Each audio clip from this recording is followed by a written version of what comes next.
Robert, so President Obama making one final push to get his health care reform bill through Congress in a statement coming this afternoon in which he is expected to incorporate more ideas from Republicans. Really? But can he get his own party on board? Let's bring in Richard Socarides, Democratic strategist and former senior advisor to President Bill Clinton, and Peter Flaherty, president of the National Legal and Policy Center. Richard, I'm so proud that I was able to pronounce your name. Yeah, Welcome to the call. Let me just ask you, what do you expect from President Obama's speech today? Is there any hope from this speech of Republican ideas and Republican support? Let's start there. Well, there's definitely going to be some Republican ideas that he's going to incorporate. I mean, you're going to hear from him this afternoon. He's going to lay out a couple of ideas that we heard about at the Healthcare Summit last week that he's willing to incorporate and compromise on. But, of course, you know, compromise takes two sides. And if the Republican Party continues to be the party of no, there won't be any compromise. But, you know, I think the important thing now is, thank God, this is one final push because the time for debate is over. People are tired of the process, and now we're going to have some action, one way or another, whether the president has to go it alone or whether he can get bipartisan support. You know, it's interesting you should bring that up because the Wall Street Journal was particularly harsh this morning when talking about this final and continued push, saying that Democrats fear their chance to build a European welfare state may never come again. I mean, they painted it to be a suicide mission. Is that what it is right now in the eyes of the American public? What do you think, Peter? Well, I think this healthcare push has become like those birthday cake trick candles. Every time you blow it out, it comes back. How many final pushes have we had? I don't think the statement this afternoon or even the summit last week changes anything. Well, maybe that's what the president, American people want. in a cosmetic way. Is it? Is it what? Well, I mean, that's what I'm asking. I mean, Richard talks about the Republican Party being the party of no. Well, the American people are the people of no. They don't want this. Yet Obama persists. You know, I think what the people are tired of is the process. This process has gone on for so long, and it's been so miserable to watch that they want to move forward. It's been so bad. The status quo now is so totally unacceptable that we have to move forward on something. And you know, this is what elections are for. The president is going to move forward either by himself or with others. Well, but one way or another, we're going to get something. You got yourself a pretty big election. Why don't we move forward to transparent and open government? You got yourself a pretty big election coming up. Government? I mean, Richard, that's why this plan is sunk.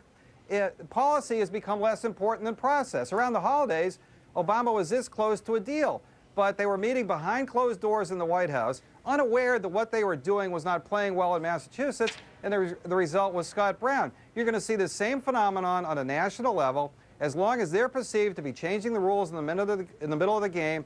And well, I don't think this is changing the rules. I mean, the process clearly has not been. Hang on. Let Richard respond. It's certainly the case here in Florida. Go ahead, I think clearly the process has not been a good one so far. But that's changed now. I mean, we had this healthcare summit. You saw the president come forward and talk with the Republican caucus before that. And now the president is very clear. He said, "This is what I stand for. This is where I'm willing to compromise. If I can't get a compromise, I'm willing to go forward with just the Democrats, and then we'll let the election. We'll have an election and let the people decide if it works or not." Let me press you on that point. It's a very important point. Go along with the Democrats. This idea of reconciliation, only 51 votes. First of all, reconciliation is for budget bills, not national social policy changes to take over 16, 17% of the economy. It won't pass the Byrd rule. It may not even pass the Byrd rule, so-called. And I've already seen a bunch of polls saying that the public does not want reconciliation. It wants a 3/5 majority to deal with such a sweeping, massive change that will put the government in between me and my doctor. Well, now, Richard, isn't that really the Achilles heel that the Democrats look like they're jamming this down the throats of an American public that doesn't like the product?